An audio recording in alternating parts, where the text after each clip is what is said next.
Olá, sejam todos bem-vindos, bem-vindas a mais um episódio do podcast Café com Fia. Eu sou Andréa Costa e hoje eu tenho um convidado especial hoje para falarmos sobre o mercado imobiliário com Paulo Schneider. Espero que eu tenha pronunciado corretamente o seu sobrenome. Seja muito bem-vindo. E vamos falar não só do mercado imobiliário, mas do mercado imobiliário brasileiro versus o mercado imobiliário americano. Mais uma vez, bem-vindo a esse podcast. Gostaria que você se apresentasse e assim iniciaríamos aí esse bate-papo a respeito de um tema tão interessante, que é o mercado imobiliário. Muito obrigado, Fê. Muito obrigado mesmo, de verdade, pelo convite. E, como eu sempre falo, temos que agradecer também as pessoas que nos conectam. Então, Samantha, vai um grande abraço aí para você pela conexão, porque sem um time, quer dizer, um jogador ganha um jogo sozinho, mas o time ganha o campeonato, né?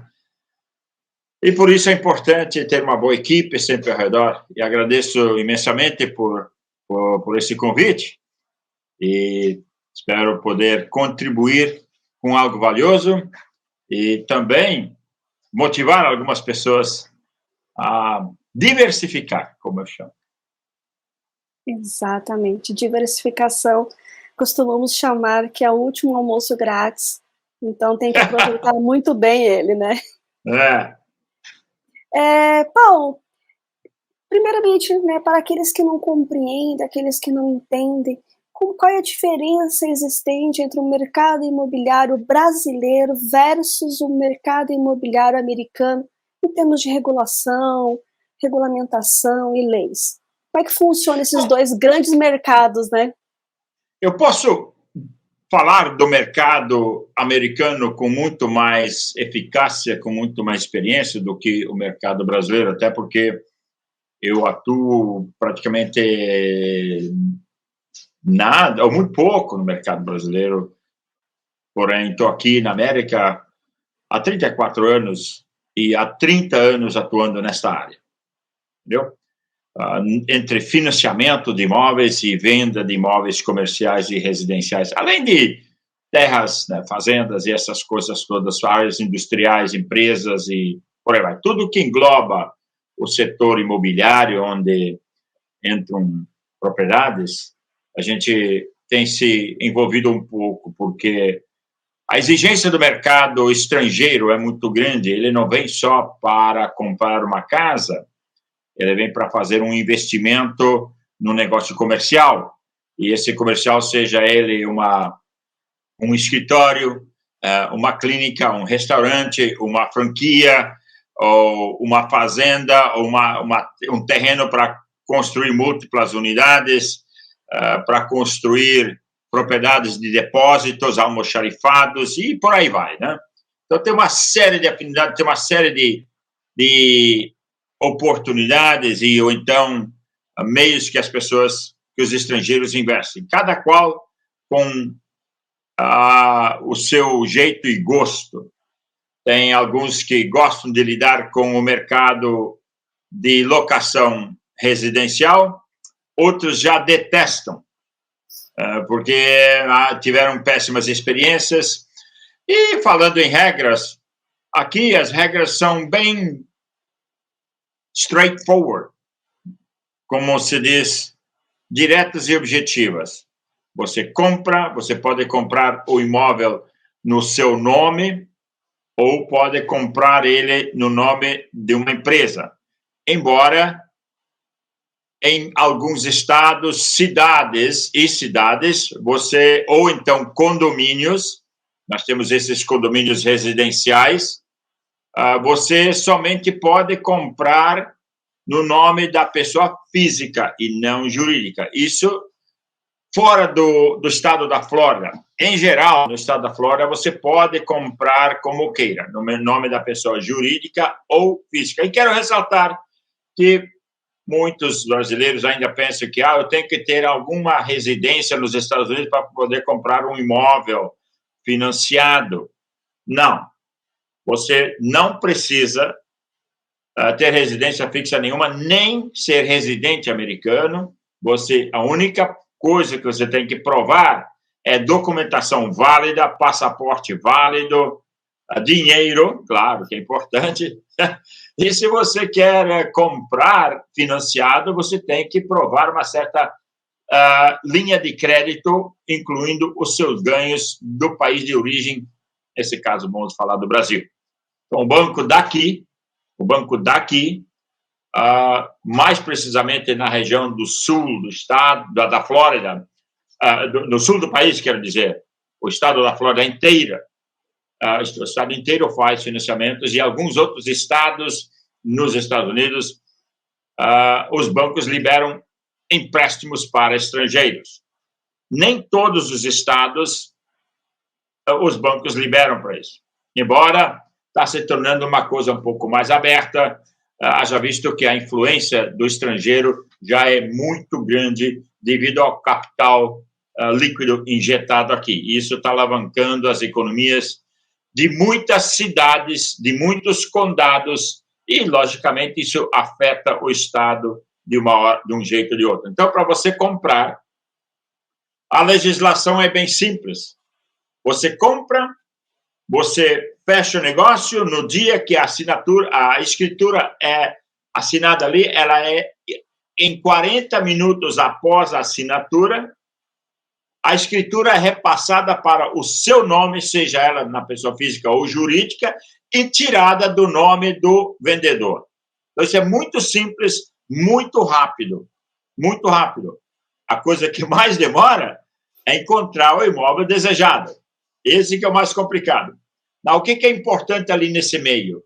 É que uma das recomendações que eu sempre dou para todos os meus clientes estrangeiros, e olha que eu tenho clientes da América Latina toda, do Canadá, do México, da Europa, Alemanha, Inglaterra, eu tenho clientes da França, eu tenho clientes da Itália, eu tenho clientes da Ásia, muitos lugares, tenho clientes da Ucrânia, tenho clientes da Rússia, tenho clientes da Turquia, e por aí vai.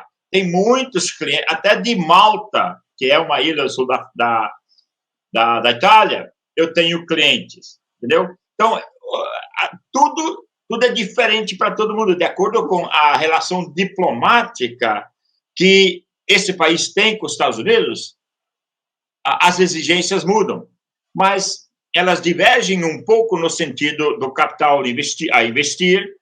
A regra, em geral, da lei é geral, ela é única, e você, que é o comprador, tem que estar em dia com as coisas aqui para poder ser dono do imóvel aqui. Isso da forma legal. Tem coisas que acontecem meio que problemáticas, yes, mas até o dia que eles te pegarem. Daí você perde tudo, porque eles tiram de você. Aqui o sistema é bem alinhado, funciona direitinho. Eu posso dizer isso. Nesse mundo que eu estou, eu posso dizer que nos 30 anos que eu estou nesse mercado, eu nunca vi, nunca ouvi, nunca tive a experiência de ver, ou nunca vi algo que deu algum problema com relação à casa ser retirada do comprador uma vez que ele comprou ela devido a problemas passados. Ele pode perder se não pagar, lógico, o banco vai tomar, porque a casa, entre aspas, se você financiar, ela é do banco. O banco tem o direito majoritário dessa propriedade. Agora, se você comprar à vista, ela é totalmente sua. Então, eu nunca ouvi falar, nunca vi nada parecido que alguém perdeu uma casa aqui nos Estados Unidos por problemas de transferência. Isso não acontece. Daí a importância de sempre ter pessoas profissionais a seu lado. Se você quer dar jeitinhos, se você quer criar meios de cortar caminhos, quem vai se ferrar é você. E não tem como chorar depois, Eu não preciso de advogado porque eu tenho grande experiência no Brasil, sou advogado. A lei aqui é diferente. As coisas aqui são diferentes, as exigências aqui são diferentes, desde pagar seu imposto, que não é obrigatório. Pagar imposto aqui não é obrigatório. Pagar imposto aqui é lei, que é diferente de ser obrigatório. Porque se você não pagar, você vai ter sérios problemas. Isso na compra e na venda. E entre meio, os impostos aplicados nas propriedades, os impostos que são os impostos do mercado do imóvel em si, que anualmente tem que ser pago. Assim como um veículo. Você vai reemplacar o veículo, renovar a placa todo ano no Brasil, você tem que pagar uma taxa. Aqui não é diferente no veículo e também no imóvel. Entendeu? Então é muito similar, por exemplo, ao nosso IPTU para a casa e o IPVA para o carro. Também tem esse imposto a ser pago aí nos Estados Unidos. Claro. O imposto no veículo é bem barato, bem barato. Você paga num carro novo, 2023, depende do carro, um carro de 50 mil, 100 mil, você paga seus 100, 120, 150 dólares anuais, 200 dólares anuais. É bem barato o imposto do veículo. Mas o imposto no imóvel já é diferente. O imposto no imóvel, a aplicação é de aproximadamente de 1,8% do valor estimado sobre o custo de reconstrução do imóvel, que é diferente do custo do valor de mercado do imóvel. Te dar um exemplo. A casa está sendo vendida no mercado, digamos, por 500 mil dólares. Logicamente, o cara, quando não sabe, vai dizer, poxa vida, eu tenho que pagar 1,8% sobre 500 mil dólares? Caramba! Vamos lá, fazer um cálculo rápido aqui. 500 mil dólares vezes 1,8% dá aqui 9 mil dólares, né? Vamos ver, olha lá, tá vendo? 9 mil dólares, né? Mas não é esse valor. O valor pago de imposto sobre uma casa dessas é o valor acessado, que é o valor do terreno em si, mais a construção, o valor da reconstrução, deixando ela igual como ela está hoje, no mesmo tamanho, as mesmas benfeitorias, no mercado, no custo do mercado de hoje. E ali ela vai te custar, vamos lá, 350 mil. Então, você vai pagar 1,8% sobre 350 mil, vai te dar 6.300 dólares, que é uma grande diferença. Entendeu? Mas isso é importante ressaltar o seguinte, este imposto é pago só nessa condição de 1,8% para quem mora na casa como residência principal. Entendeu? É sua principal residência, o endereço, tudo é ali que você mora. Se você comprar para investimentos, este valor é 2%. 2%, tá? Então muda. Por que é 2%? Porque o governo diz, olha, peraí, você não está morando nessa casa para usos e frutos, você está comprando, investiu nessa casa para ganhar dinheiro. Portanto, o leão morre um pouco mais forte ali. Normal. Faz parte. Faz parte. E é muito interessante, né? Eu achei bem diferente, né? Primeiro, a legislação ser muito direta, né? Ser muito objetiva, né? E não acho que só no mercado imobiliário, mas como um todo, né? Ela é bem direta. E essa questão do imposto também, né? Eu achei bem interessante. E é anual, então, uma vez por ano, calcula-se novamente o quanto que seria Sim. para reconstruir aquela casa e daí você paga o imposto. Tá, aí tem mais um detalhe, já que nós tocamos num assunto que o Brasil é conhecido como um dos países que mais cobra imposto. Olha o brasileiro aí, vou dar um recado para os políticos e governantes desse Brasil. Já bem claro, ajuda o consumidor brasileiro a subir, crescer, poder morar bem, porque ele vai gastar esse dinheiro no comércio local. Esse dinheiro vai voltar a girar a economia local. É assim que você cresce o seu bairro, a cidade, o estado e, ultimamente, o país. É assim que você tem que ajudar o consumidor para que ele possa comprar mais. Ele vai comprar mais e não só tirar dele. Entendeu? Agora tem mais um detalhe. Eu não sei qual é a data de vencimento dos impostos no Brasil, mas aqui ele vence em novembro. Eu estou falando do imposto residencial. A conta chega em novembro e você tem até março para pagar. Se você pagar em novembro, você tem 4% de desconto. Peraí, isso aí é 4. 4% de desconto. Se você pagar à vista em novembro. Olha só. Se você pagar em dezembro, você tem 3% de desconto. Se pagar em janeiro, 2%, fevereiro, 1%, e março é 0%, você paga o valor integral sem desconto nenhum. Agora, não pagou em março, abril, o Estado vai ficar, a cidade vai ficar de olho. Peraí, não pagou os impostos. 30 dias depois, eles vão colocar um colateral no imóvel, automaticamente, como você está devedor de impostos. Ok? E ali começa a correr juros, se você não pagar. E os juros são salgados. Chega a ser em torno de 18% ao ano. O incentivo é para você pagar.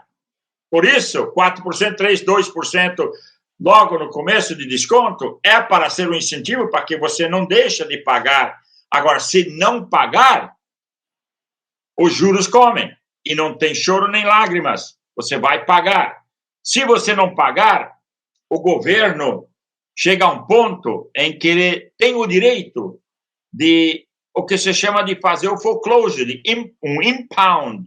Isso quer dizer que eles podem tomar uma ação judicial contra a sua propriedade e, se você se recusar a negociar, eles vão, logicamente, vai ter muitas opções de medidas e disso, daquilo, para você tentar negociar, porque daí eles querem que você prove por quais motivos você não está pagando, se tiver algum problema familiar, saúde, perdeu o emprego, alguma coisa assim.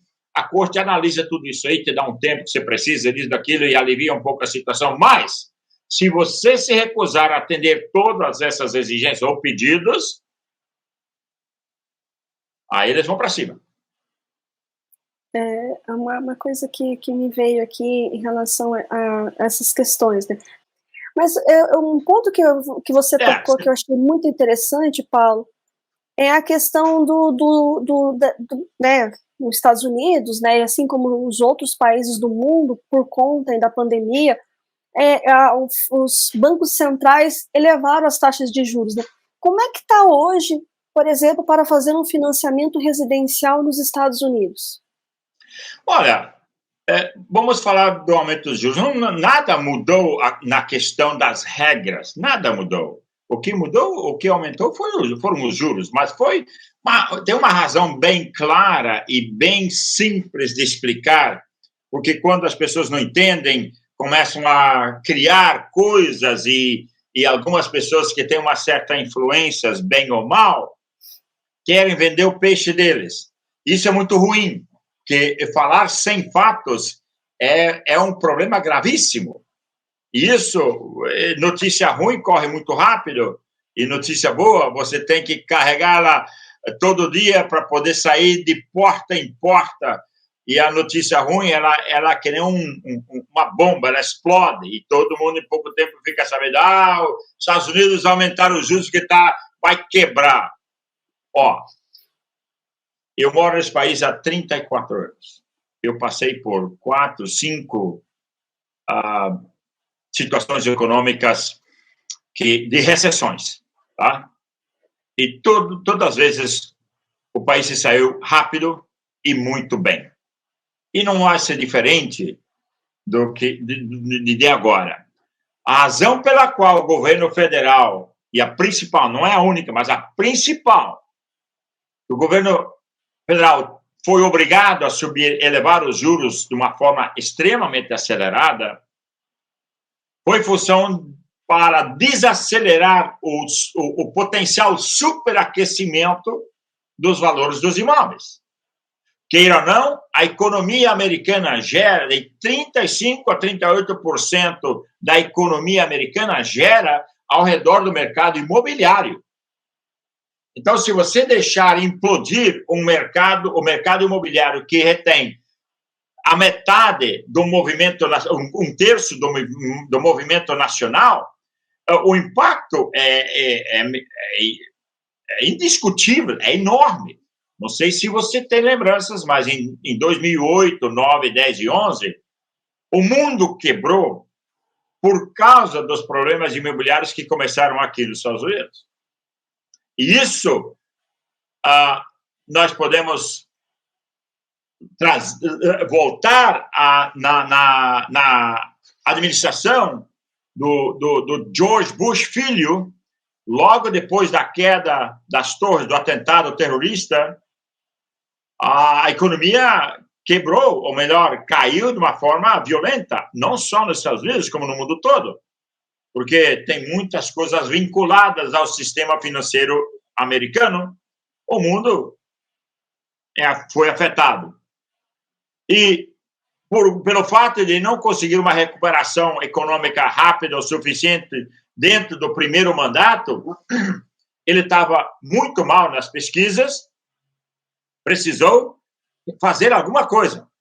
E a solução, enfim, eles chegaram numa conclusão de que se liberassem empréstimos para compras de casa, de qualquer maneira, isso levantaria a economia. Claro, vai injetar dinheiro na economia. O que é que não funciona se fizer assim? Claro, tudo funciona. Foi feito.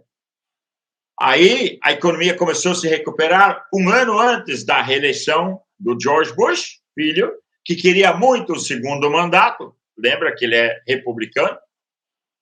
Não sou nem republicano nem democrata, eu sou independente. Tá? É importante ressaltar isso.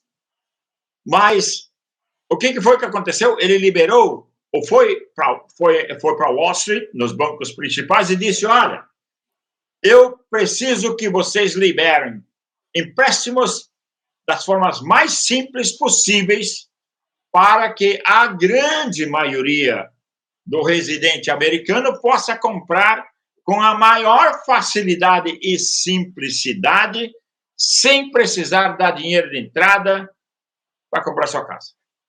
Seja ela de 100, 200, 500, 800 mil dólares, ou $1 milhão, como o quê? Os bancos criaram formas de empréstimos. Basicamente, a única identificação sua era o seu nome, uma carteira de identidade e o seu endereço.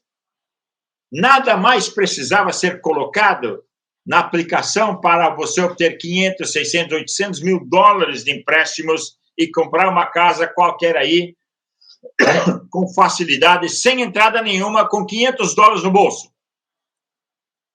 O problema não era esse. O problema é pós a compra. Como que eu vou pagar 4, 5, 6 mil dólares por mês se eu ganho 1.000 ou 2? Isso demorou 5, 6 meses, 8 meses, 10 meses, para a bola de neve começar a derreter lá de cima da montanha. E aí desceu tudo de uma vez só. Imagina você numa montanha super alta tentar esquiar e de repente a laje de gelo torna-se uma avalanche e você tenta se livrar disso e você é carregada no meio dessa avalanche de neve e vai até onde ela for e você não sabe se você vai sair de lá vivo ou não, ou se alguém vai te achar ou não. É exatamente isso que aconteceu. E aí você viu o mercado americano quebrar, mais de 5 mil bancos quebraram, empresas de todos os tipos quebraram, na Europa, na Ásia, no Brasil, todo mundo que tinha vínculos que compraram fatias desses empréstimos do mercado secundário, que não quebraram, mas levaram um tombo impressionante. Isso causou com que a economia caísse de uma forma violenta. Tendo aprendido isso, o governo americano hoje subiu os juros de uma forma acelerada, estava em 3%, e elevou os juros para praticamente 7,8% há uns 2 meses atrás, agora está 7,25% por ano. Lembra que esse é por ano, não por mês. Por ano, dobrou os juros e mais um pouco para desacelerar ou esfriar esse mercado, por causa que eles estavam com medo de algo similar, embora não nesse volume, porque todas as pessoas que compraram os imóveis de 2011, 2012 para cá, tiveram que qualificar com as regras antigas de financiamento, porque em 2009 o governo Barack Obama assumiu a presidência aqui dos Estados Unidos, ele eliminou todas essas regras, foi para Wall Street e mandou, corta tudo, senão você não vai ter apoio nenhum do governo federal. Mandou, exigiu uma ordem federal para cortar todos esses créditos, de todos, e que se algum banco liberasse, ele ia fechar o banco. E foi séria a coisa. E aí estancou o vazamento, e a recuperação econômica começou no final de 2011, e hoje estamos nos valores iguais ou até acima dos tempos em 2006, 2007, antes da implosão, porque tudo subiu, as propriedades estavam subindo 5, 10, 15, 20 mil dólares por dia. Por dia. A concorrência era 30, 40, 50 pessoas fazendo leilão dentro das casas, dou 50, dou 100, dou 200, dou 500, e por aí vai, né? E foi assim que isso ocorreu naquela época, por causa da facilidade de comprar. Ninguém pensava como que vou pagar. O mundo pensava que, vou comprar e revender no dia seguinte e vou ganhar 100, 200, 300 mil dólares no dia seguinte. Parecia que estavam colhendo dinheiro de árvores. E isso provou que, né, não era bem assim. E aí, com isso, com essa elevação de juros rápidos, o mercado imobiliário deu uma estancada, deu uma ajustada de preços, e hoje estamos com preço, faltando muitos imóveis. Nós temos aí 8, 10, 15, 20, 30 compradores por imóvel ainda, mas os preços estão sendo regulados, bem ajustados, devido ao juro. Por quê? Quando o juro estava a 3%, um empréstimo de 500 mil dólares, você pagava em torno de 3.500 dólares por mês. Como um empréstimo, o mesmo valor, a juros de 7,25, 7,5, hoje esse valor o pagamento está em torno de 5.500 dólares. Ou seja, o seu ganho não mudou, não aumentou na mesma proporção. Agora, que você podia pagar 3.500 numa casa boa, essa mesma casa, agora você tem que, para ter ela, você tem que pagar 5.500, não dá mais. E, então, estava com essa condição de pagamento, de poder de compra, agora vai ter que comprar uma casa bem menor. Porque essa casa que estava 500 foi para 800, a casa que estava 300 foi para 500, entendeu? Ela ou vai comprar uma casa bem menor ou vai seguir pagando aluguel. Bom, muitos optaram por pagar aluguel. O que aconteceu? As pessoas que vieram para cá, que não conseguiram comprar, foram alugar. Também elevou-se o valor do aluguel. O aluguel subiu 100, 150, 200% nos últimos 2, 3 anos. É justamente esse ponto que eu ia falar contigo, Paulo.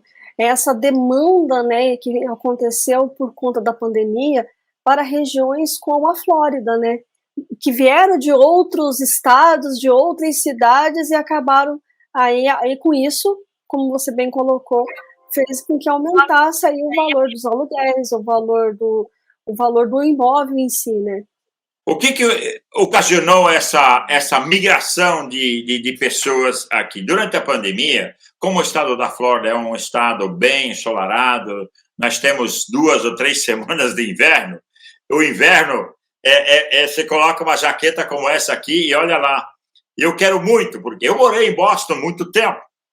Olha, tem uns cabelos brancos aqui, que eu vejo desse lado aqui. Desse lado aqui. Ó, isso não é de idade, não. Isso é da neve. É o efeito da neve.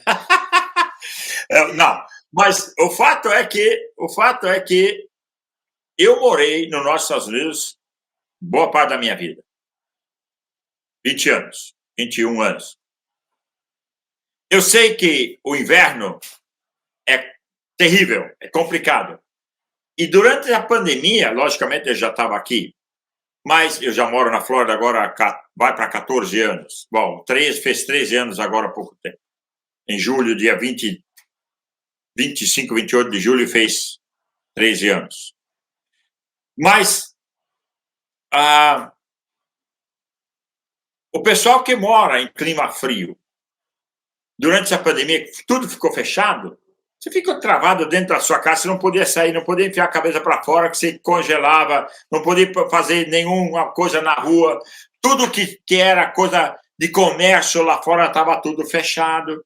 Para onde que você vai ficar um ano inteiro enfiado dentro de um apartamento em Nova York, Chicago, Boston, Filadélfia e por onde você for nas regiões frias dos Estados Unidos? É uma coisa complicada. Muita gente ficou doente, muita gente ficou meio desesperada, louca. Hoje estão tomando remédios de depressão para caramba. E de repente, o estado da Flórida aberto, né? Aí a notícia correu que o estado da Flórida estava aberto, o pessoal indo para a praia, tudo ensolarado, tal disso, daquilo. E como acontece toda a época de inverno no país inteiro, nós estamos no inverno aqui, mas a gente vai para a praia todo dia. Quer dizer, eu não vou, mas não tem tempo. Queria muito. Fomos das razões para mudar para cá. Eu vou para a praia todo dia. Eu vou uma vez por mês. Olha só que problema. E moro 2 minutos da praia. E, enfim, esse pessoal veio, descobriu que aqui estava aberto. E vieram e ainda hoje estão vindo. Então, tem números aqui mais ou menos cogitados de aproximadamente 340, 350 mil pessoas vêm para o estado da Flórida todo ano, desde 2019 até antes da pandemia, em média. Então, pra você ter uma ideia, é uma quantidade de gente muito grande, mais de 1 milhão de pessoas vieram para cá nos últimos 5 anos, 4 anos, e não tem como comportar esse volume de pessoas. A gente não tinha imóveis o suficiente e hoje nós precisamos construir na mesma velocidade que estamos construindo e se parar de chegar esse volume de pessoas e voltar à normalidade antes de 2019, apenas em 2035, 2040 nós vamos equalizar o nível de casas para famílias. Então, estamos numa defasagem enorme, por isso ainda, mesmo com os juros altos, que deveria ter causado uma queda grande nos valores aqui, isso ocorreu em outros estados mais fracos economicamente e também em regiões mais frias, isso ocorreu, houveram quedas nesses estados em torno de 15%, 20%, em alguns lugares 25%. Aqui houve um ajuste de 3%, 5%, 8%, no máximo 10%, depende do lugar. Agora, ainda tem pessoas que pensam, vou colocar minha casa absurdamente acima do valor de mercado e vou vender. Vou tirar minha aposentadoria na venda da minha casa. Não está bem assim. O pessoal não está pagando esse valor e logo, logo, se você fizer isso, você vai ter que baixar o preço. E aí, quando o preço abaixa, tem outro detalhe. As pessoas começam a pensar, opa, peraí, o que aconteceu? Será que essa casa tem algum problema? Né? O pessoal começa a pensar, baixou o preço. Deve ter algum problema. A casa deve ter algum dano, algum problema que né? Não está certo ali. Mas muitas vezes não é o caso, e se nós, como profissionais, eu, por exemplo, eu sei te falar se a casa está bem acima do valor de mercado, isso é muito rápido, muito fácil para mim, eu posso dizer que realmente esse é o maior problema de todos. O pessoal está acostumado a vender em 2, 4, 6 horas a casa à vista, acima do preço listado, acima do preço colocado no mercado, e uma concorrência efusiva, louca, absurda. Ainda estão com isso na cabeça, mas já não é mais esse o caso. Além da Flórida, como é que está a Califórnia hoje? Como é que você tem escutado a falar a respeito? Sim, eu posso te dizer... Que é outro estado quente também, né, Paulo? Sim, nós temos um problema em relação ao estado da Flórida no estado da Califórnia. O problema é muito sério econômico. Não é de hoje, não é dessa administração que está lá agora, mas sim de várias gerações passadas, o problema da Califórnia vem piorando. E é um estado muito grande e, em muitos casos, os investimentos nas infraestruturas, em todos os sentidos, foram muito mal feitos. E olha que teve governadores republicanos e democratas lá. O Arnold Schwarzenegger, por exemplo, é um deles, né, que era republicano. E nunca melhorou. O estado nunca melhorou. Eu visitei a Califórnia na última vez, acho que foi em 2005, 2006. E é uma pena que eu nunca mais pude voltar lá, mas por outros compromissos viajei também por outros lados, mas o problema é que já se via problemas naquela época. Já se via. E isso foi aumentando, esses problemas foram crescendo. E hoje está numa situação muito triste. A Califórnia sofre muito por problemas climáticos e problemas de queimas, né? Então, muitos problemas nesse lado, muito calor e muitos problemas de queimadas e tudo mais por causa do calor. E em função disso, não sei certo ou errado, eu não sei te dizer, mas os impostos foram aplicados de uma forma absurda lá, está todo mundo reclamando e muita gente mesmo de verdade, incluindo bastante empresas, saíram do estado. O valor dos imóveis caíram, em geral, em torno de 25% lá, após essa pandemia. Tá? E hoje tem gente voltando para a Califórnia a comprar. Pra você ter uma ideia. Entendeu? É muito relativo. O barato é uma oportunidade para quem tem dinheiro ganhar lá na frente. A Califórnia, por pior que seja a situação, é um estado que é do tamanho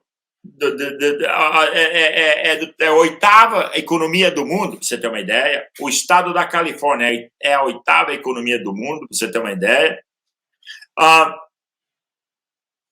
Não vai quebrar. Sempre vai ter oportunidades lá de diferentes formas. O mundo dá voltas. As pessoas mudam, migram de um lado para o outro, fazem sua vida aqui, depois mudam para lá, mudam para cá e vão embora. E os que não podem ficam, mas tem o ciclo econômico. Na pandemia, na crise de 2008, 2009, o estado da Flórida foi o pior estado de todos os estados do país. Aqui, o pessoal nem de graça queria casas. Nem de graça. Para você ver o que é uma situação econômica, o que muda. Então, devido também à estabilidade econômica do governo federal, do país como um todo, né? Tem estados um pouco melhores e pouco menores, por causa da condição infraestrutural autônoma, independente, conseguem manusear isso um pouco melhor. Alguns estados têm algumas riquezas que são bem acima de outros. Daí a arrecadação de impostos é bem maior e, consequentemente, uma administração decente, você faz muitas coisas boas. Um ponto muito interessante, né?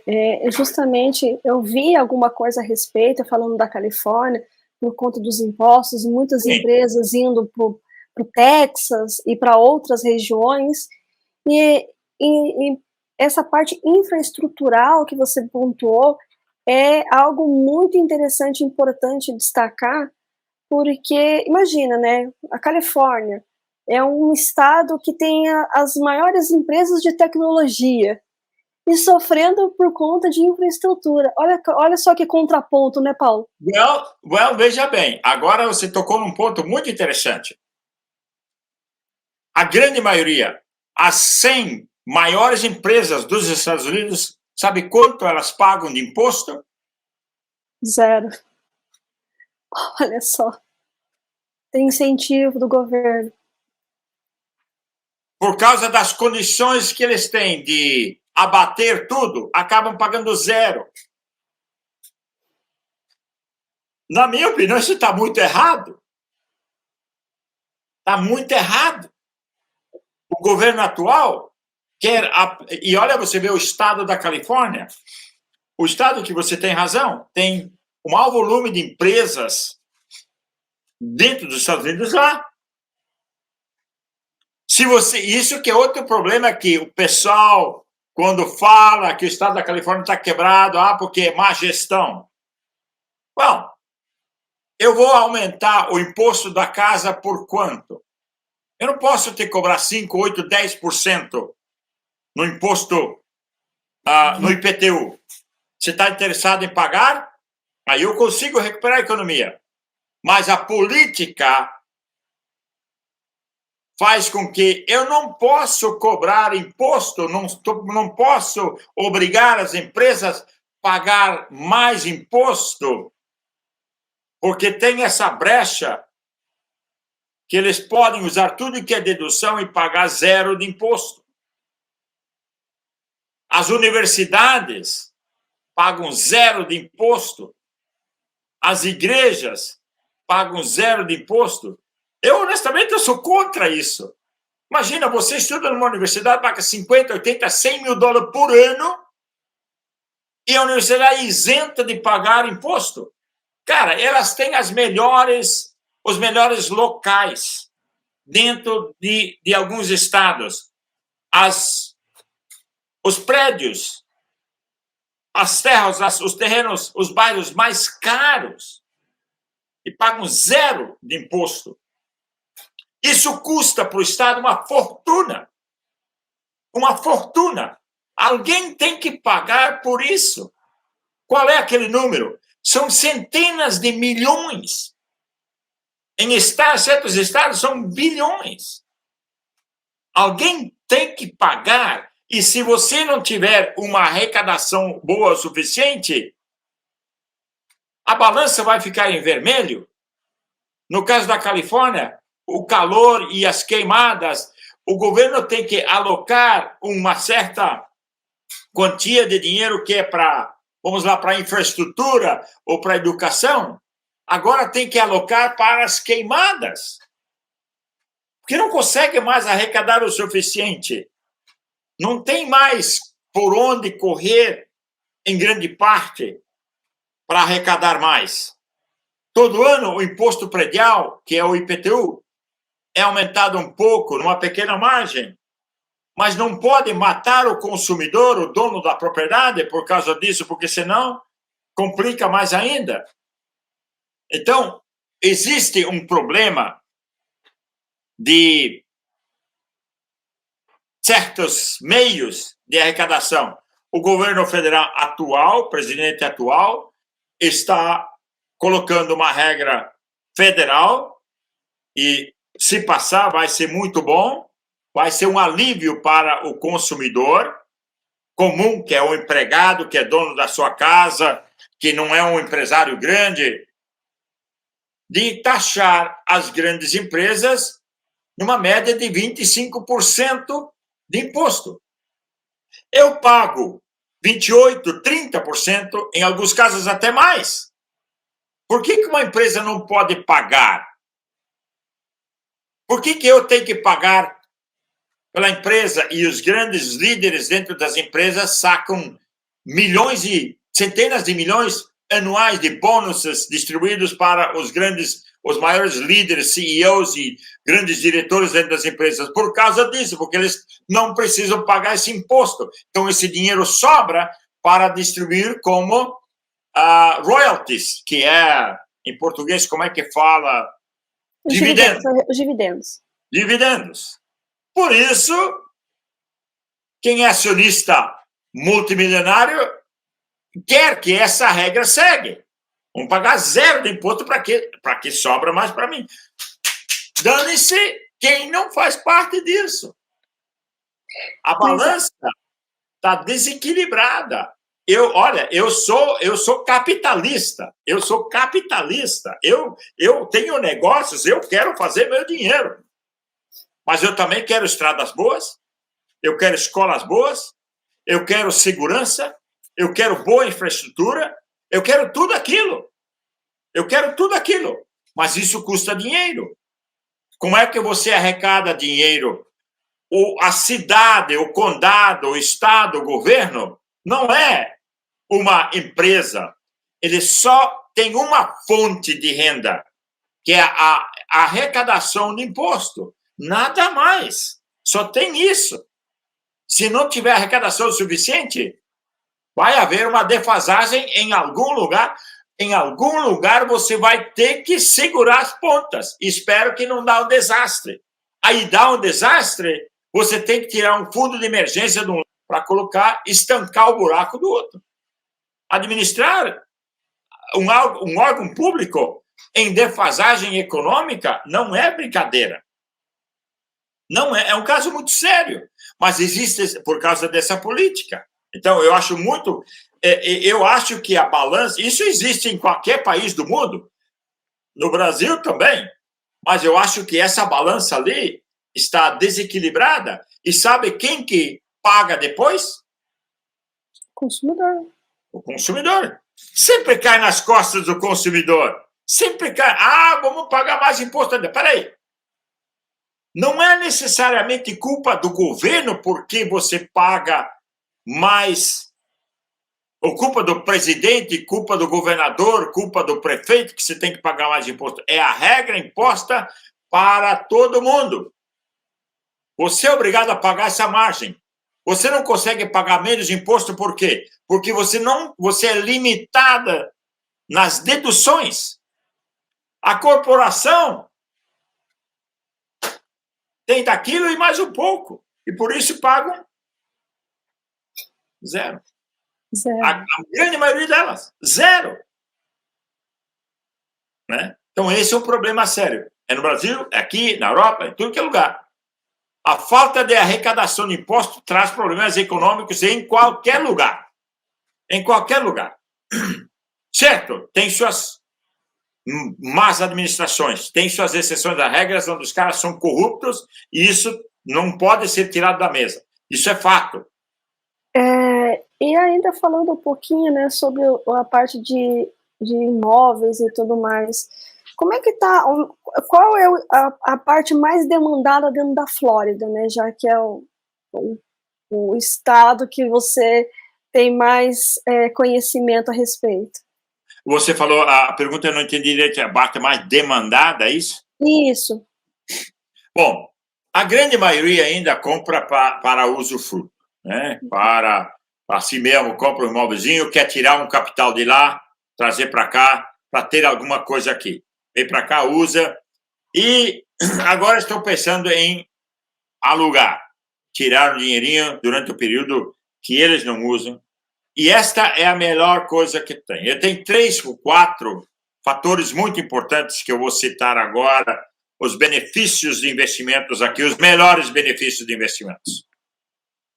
Em primeiro lugar, é a compra de um imóvel. Veja bem, estou falando de estabilidade econômica, mais uma vez, o quanto é importante ter estabilidade econômica em um estado, cidade ou um país. E por isso, estabilidade econômica te dá o direito de investir hoje e ganhar amanhã, e a longo prazo. Então, você investe em imóveis em construção nova, em condomínios de construção, quantidade grande de propriedades, 200, 300, 400, 500 propriedades ou mais, que acontece com muita frequência aqui. Se você for um dos primeiros 10, 15, 20% de investidores nesses projetos, você injeta seu dinheiro, paga aí 30, 25, 30, 35, 40% do valor do imóvel, que é obrigado a depositar durante o período de construção. Essa é a regra da construtora. Tá? Você espera 1 ano e meio, 2 anos para receber o imóvel, sem fazer mais nada. Colocou esse dinheiro e você fica lá de braço cruzado, ou então continua trabalhando onde você está. A valorização é praticamente nada é garantido, mas historicamente comprovado de 25%, 30% ao ano nesse período. Você tem uma ideia, em 2 anos seu imóvel valoriza 25%, 30%, 40%. Em construção nova, se você for um dos primeiros 10, 15, 20% a entrar. Se você for lá nos 40%, 50%, 60%, já não é mais um grande negócio para você lucrar dele, mas sim para morar. O benefício ainda tem uma lucratividade após entregarem a chave a ti. Isso é fato. Somente acontece quando você investe em uma área de estabilidade econômica. A procura é muito grande aqui. Teve um condomínio aqui do lado da minha casa, abriram para construir 525 casas, começaram 1 ano atrás. Hoje, eles construíram com chaves, entregue com chaves, 25% dessas casas das 525. 25% delas já foram entregues. 90% está vendido. E falta ainda 1 ano para entregar o resto. 90% está vendido e daqui a 2, 3 meses eles vão vender o resto. Os imóveis, até agora, em 1 ano de construção, já subiram entre 15% a 20%. Falta 1 ano para completar o projeto todo. É seguro que vai subir mais 10%. Então, você tem 25%, 30% de valorização sem fazer nada, apenas injetar seu dinheiro e, olha, no dólar, valorização em dólar, que é 5 vezes o real, 4 vezes e 0,8, 5 vezes o real. Isso que você tem que colocar na cabeça. Como é que eu posso diversificar o meu dinheiro e dobrar, triplicar, quadruplicar o meu capital em 2, 3 anos? Aonde que eu faço esse investimento? No Brasil não tem jeito, a não ser que você ache uma veia que realmente ninguém tem, que você descobre ali no Brasil e você acha milhares e milhares de consumidores de uma hora para outra. Aqui tem. Aqui tem. Eu moro do lado, estou no meio disso.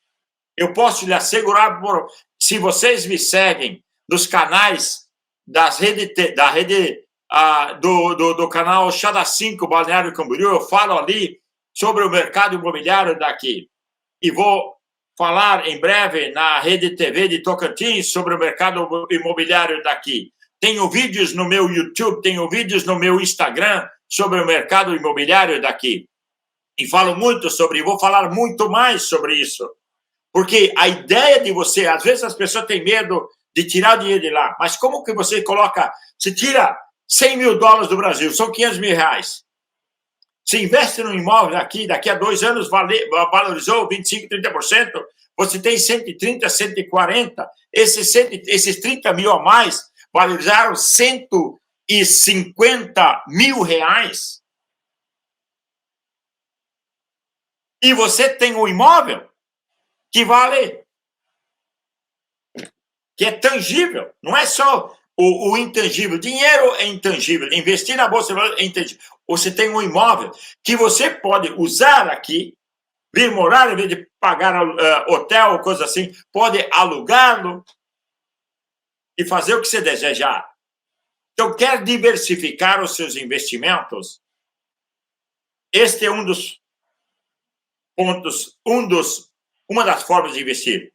A segunda forma de investir, que é um grande negócio, eu não quero comprar casa, eu quero comprar um negócio comercial. Clínicas médicas. No sul da Flórida, tem muita gente que vem se aposentando aqui, inclusive a grande maioria das pessoas de terceira idade Uma vez que elas se aposentam em outros estados e têm dinheiro, uma economia boa, eles compram um imóvel aqui e vêm se aposentar aqui. Vivem a vida deles aqui. Claro, por que não? Tem um negocinho lá, tem um apartamentozinho lá, uma casinha pequena lá. Quando for verão lá, eles voltam para lá. Mas quando for inverno para lá, eles vêm correndo para cá. Aí eles ficam 6, 8, 9 meses morando aqui e os 2, 3 meses do ano vão para lá ver os filhos e netos e por aí vai. Isso acontece com muita frequência. Mas essas pessoas estão precisando de quê? De médicos. Eles transferem toda a informação dos médicos, procuram um outro médico novo aqui. Médicos, farmácias, essas coisas todas precisam. Então, a indústria médica, a indústria farmacêutica aqui no estado da Flórida é muito grande e muito forte. Então, investir em imóveis comerciais que tem como inquilinos médicos, dentistas e todo esse povo envolvido na parte de saúde é um negócio fabuloso. Investimento a longo prazo, rentabilidade a longo prazo. Se você não quer administrar, a gente faz tudo isso, não é um problema, é tudo muito simples. Inquilinos a longo prazo, ninguém te enche o saco de madrugada porque é comercial. 1h da manhã, o toalete está entupido, vem aqui. Você está morando em outro estado, vem aqui desentupir. E achou lá, claro que você vai. Pô, que coisa, né? Não tem como. Né? Essa diferença de residencial para comercial. E o terceiro grande negócio é lugares para depósitos. As pessoas não têm espaço nas casas, eles alugam os espaços dentro de prédios específicos para depósitos. Pagam aí, no caso aqui dos Estados Unidos, $100, $200, $300 por mês, num espaço de 5x5, 10x10, sei lá como queiram. E por aí vai. Esse é outro grande negócio, muito fácil de administrar, extremamente rentável. Então, são esses 3 pontos principais que eu sempre elaboro para os investidores. E, claro, tem 4, tem 5. Se você não puder fazer nenhum desses tipos de investimento, você compra uma unidade menor, um apartamento de 200, 300, 400 mil dólares, aluga ele direitinho, você tira seus 8, 10% de rentabilidade anual em dólar, não em real. Que é muito mais interessante, né, Paulo? Eu acho que eu também concordo.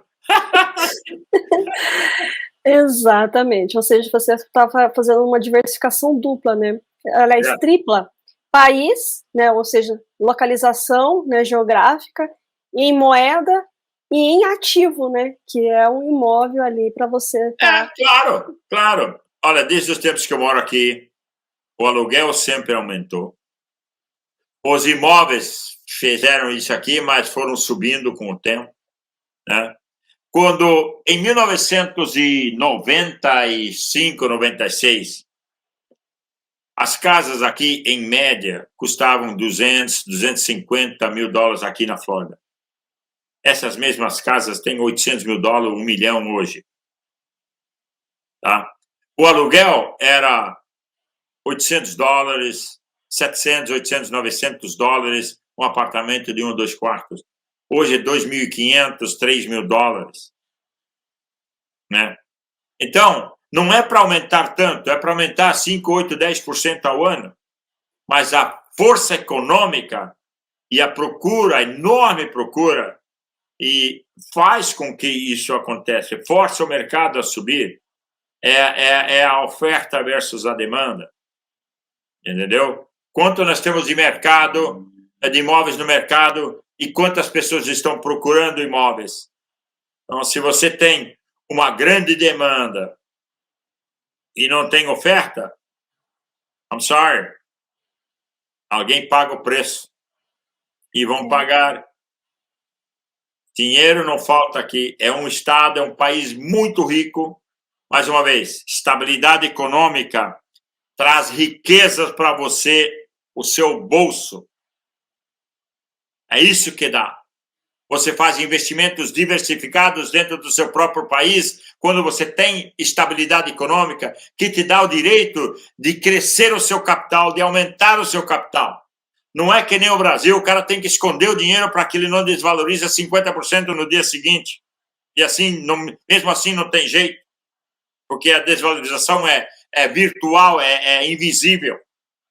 É a inflação que corrói o sistema, é a corrupção que corrói o sistema, e tudo isso e mais um pouco. É por isso que Brasil é Brasil, Estados Unidos é Estados Unidos. Essa grande diferença. Essa grande diferença. Você não tem como comparar estabilidade econômica versus corrupção. Quando você coloca, tem um senhor que eu acompanho aí, um cara chamado Edu Primitivo. Ele tem um Instagram que ele faz pegadinhas nas ruas do Rio de Janeiro. O cara é muito doido. O cara ele vai e pega os caras de surpresa assim, o cara. Olha, até medo diz que o dele vai levar um balaço, mas não sei. Enfim, ele estrategicamente coloca bicicletas com cabo de aço, uma corda na rua, ou uma bolsa em algum lugar estratégico, num banquinho, deixa de lado, só para ver quantas pessoas vão tentar levar e roubar, testar a honestidade das pessoas nas ruas do Rio de Janeiro. Diariamente ele tem 30, 40, 50 pessoas que vão lá e passam e roubam a mesma bolsa ou a mesma coisinha que ele deixa do lado, propositalmente, com câmeras filmando do outro lado. E coloca alguma chave lá dentro, alguma coisa, um alarme lá dentro, o pessoal joga e depois sai correndo. Esse é o país. Essa é a cultura do país. Não estou dizendo como todo mundo. Aqui, eu perdi minha carteira que caiu eu deixei sair do meu escritório, fui colocar a carteira e o meu celular em cima do capô do carro. Porque eu estava com a mão cheia, coloquei minha bolsa dentro do meu carro, meu escritório, computador e tudo mais. Deixei a minha carteira, que eu não sei por que já aconteceu, e o meu celular em cima do capô e saí andando. Esqueci. Mas eu estava com esse Bluetooth aqui, ó. Isso aqui é um Bluetooth wireless, né? Sem fio. Aqui, de repente, eu estava andando uns 100 metros para frente e desconectou. E disse, o seu telefone está desconectado. Aí eu olhei assim, cadê? Aí eu olhei para trás do meu retrovisor, estava caindo, estava rolando lá no asfalto. Nisso veio um carro, passou por cima e quebrou o telefone todo. E era um telefone novo. É isso aqui, ó. É uma máquina, novo. Né? E quebrou todo. Aí eu fui procurar no meu bolso, cadê minha carteira? Eu não achei minha carteira. Falei, voltei para o escritório, fiz de tudo, não achei. Uma pessoa que estava atrás de mim, de carro, pegou a minha carteira, sem saber, levou ela. Olha só, ela não sabia em que lugar. Isso é fato verídico. Ela não sabia quem eu era, não sabia onde eu trabalhava, mas imaginou que eu deveria ter ido num supermercado bem popular que estava nesse plaza, nesse shopping center. Ela deixou minha carteira lá. E eu fui de loja em loja, batendo de loja em loja para ver se alguém não tinha deixado uma carteira minha ali. Eu cheguei ali, eu perguntei por acaso, e a moça da parte da recepção ali do shopping center, do supermercado, falou, sim, tem uma carteira aqui. Qual é o seu nome? Paulo Schneider. Você tem alguma outra identificação sua? Eu falei, não. Mas peraí, deixa eu ter um cartão de business aqui. Um cartão de visita. Eu mostrei o meu cartão de visita, isso sou eu. Falei para ela. Eu trabalho nessa companhia aqui do lado. Aí ela olhou, abriu a carteira, tinha um cartão meu ali dentro. Ela checou o cartão com a identidade, estava batendo tudo certinho. Eu tinha $250 ali dentro. O meu dinheiro estava todo lá dentro. Pensa bem. Você acha que isso teria acontecido no Brasil? 99% do tempo, não. Achei R$ 250, R$ 500, seja. Pega dinheiro, devolve. Dinheiro você foi. O dinheiro, para mim, claro, não queria perdê-lo, mas se ele tivesse perdido, não seria o fim do mundo. Para mim, o mais importante era todos os meus cartões de crédito, toda a minha documentação que eu não precisava refazer, carteira e disso, daquilo. É um processo, é chato. Estava tudo ali, intacta. A carteira estava toda torta porque o carro passou por cima. Um carro atrás de mim passou por cima. O segundo carro viu a carteira. Então, essas são as grandes diferenças culturais. Não quero dizer que isso não acontece nos Estados Unidos. Acontece sim, as pessoas roubam aqui, as pessoas assaltam aqui, as pessoas causam problemas aqui. Isso, o ser humano é igual, em sua grande maioria, em tudo que é lugar, só muda de endereço. Mas quando você tem uma estabilidade econômica versus uma instabilidade econômica, a diferença cultural é muito grande, a pressão que você sofre é muito grande. Ter dinheiro, conseguir dinheiro, pagar minha conta, como que eu vou pagar? O cara está trabalhando hoje para pagar a semana anterior ou o mês passado. Não tem leite, não tem dinheiro para comprar leite para dar para as crianças. Aí ele vai ver isso aqui, o desespero entra. Ele praticamente se obriga a fazer isso. Por quê? Por causa das circunstâncias econômicas da cidade, do estado, do país e, logicamente, da família. Paulo, falando nessas questões econômicas, né, hoje a gente fala muito em relação à sustentabilidade, né? Como é que está isso, né, no mercado imobiliário americano? Olha, veja bem, você tem seus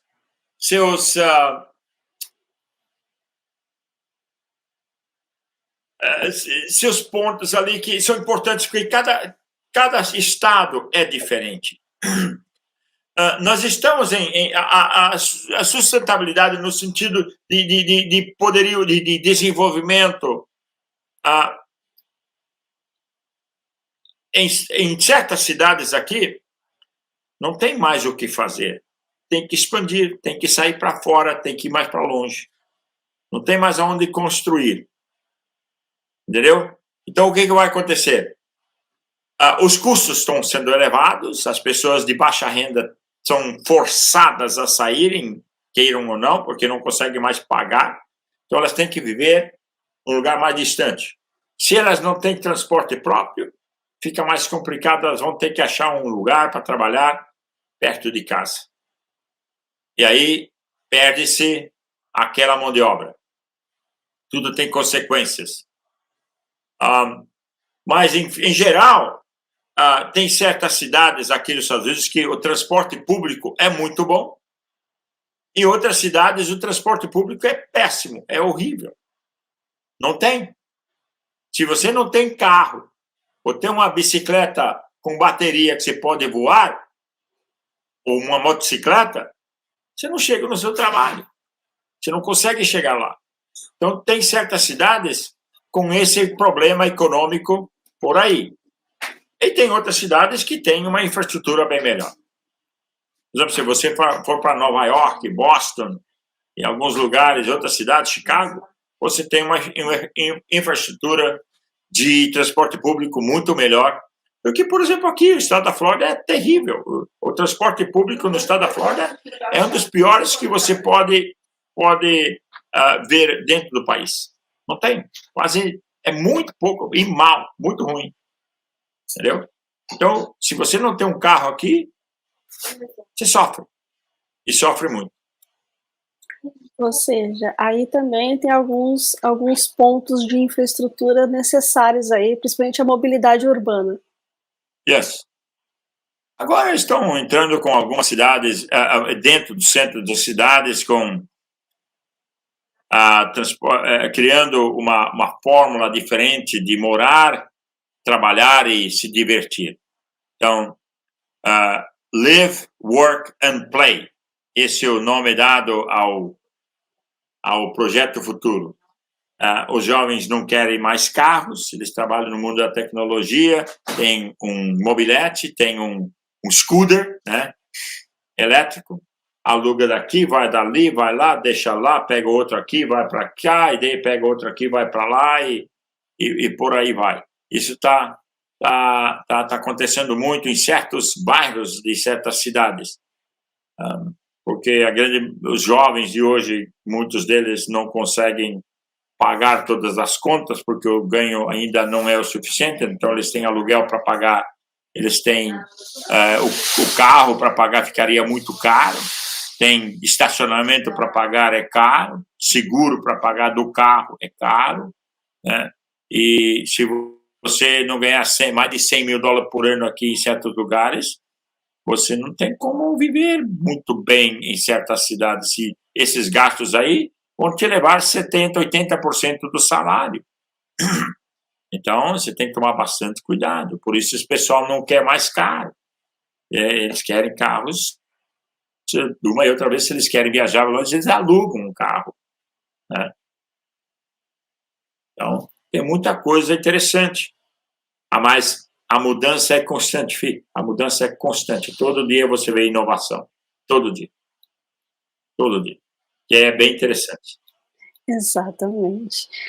Paulo, mais uma vez, gostaria muitíssimo de te agradecer esse super bate-papo aí, falamos sobre o mercado imobiliário, falamos em relação à economia e os ciclos econômicos e a importância, como eles estão interligados, né?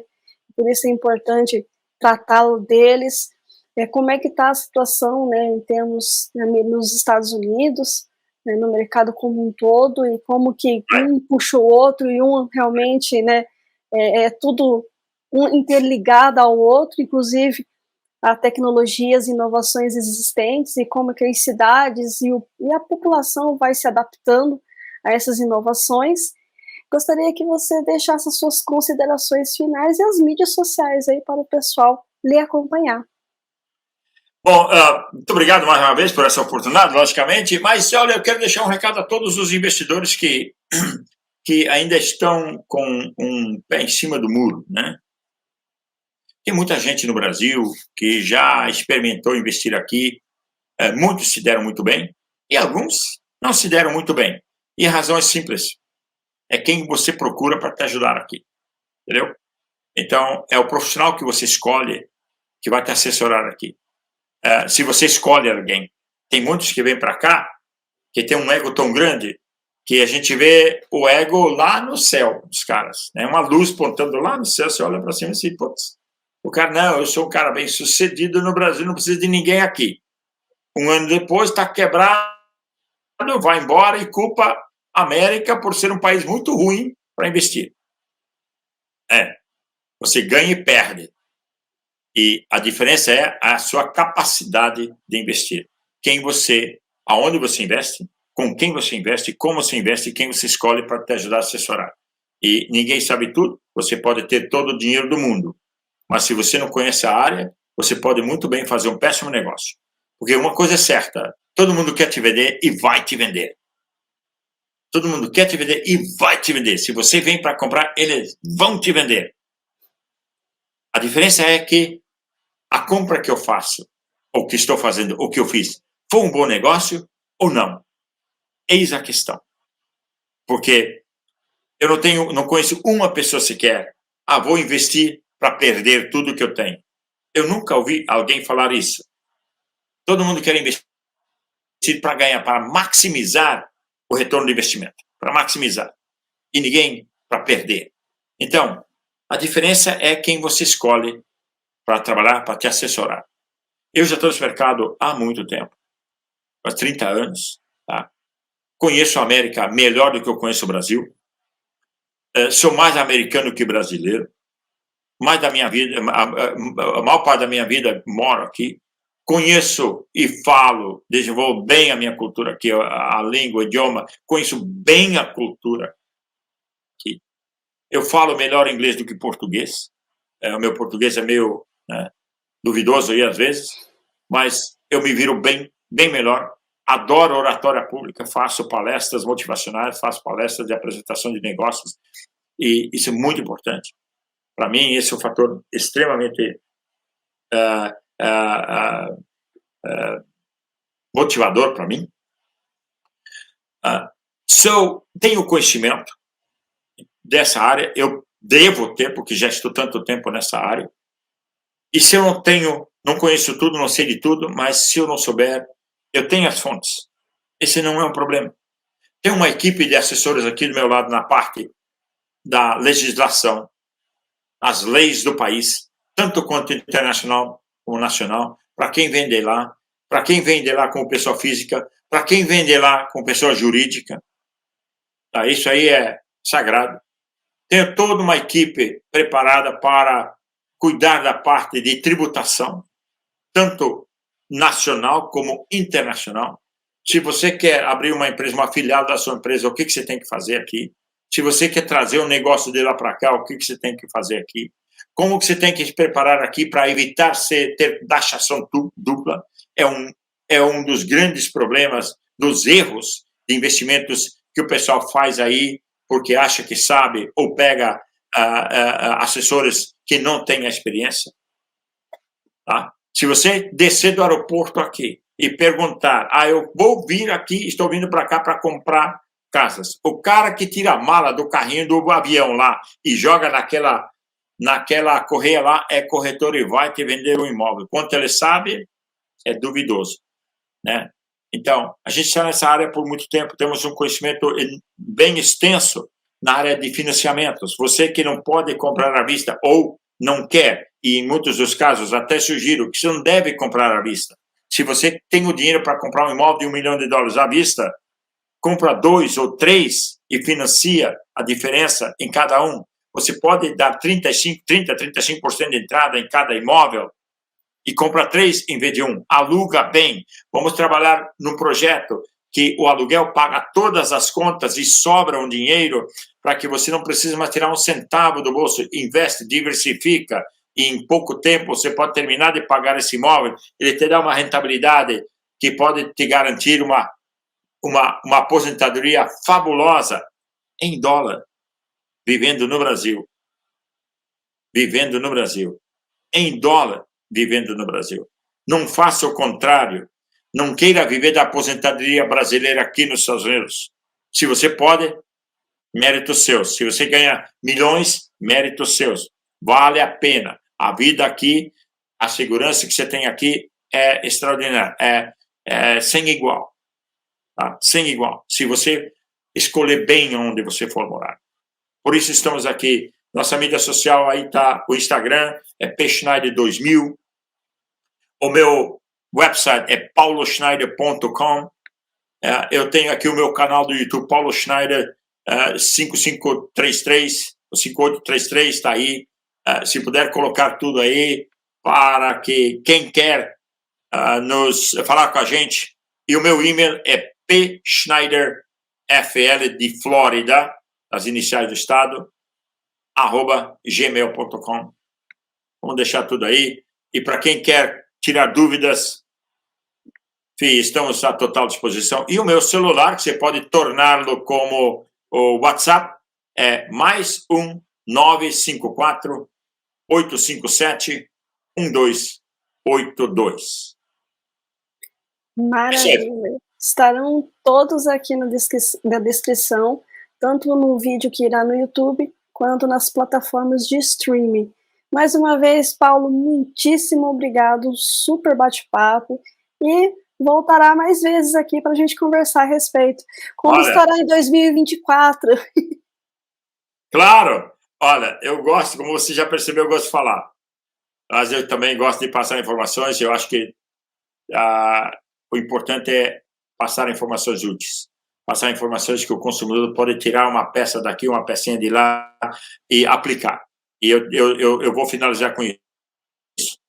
Investe, dá o primeiro passo, que a gente vai te assessorar aqui da forma mais profissional possível e vai dar certo. É só você dar o primeiro passo que vai dar certo. Tá bom? Muito obrigado mais uma vez, Fih. Maravilha. Eu que agradeço, Paulo. E, pessoal, até o próximo episódio do podcast. Tchau, tchau. Tchau, tchau, Paulo. Valeu. Tchau.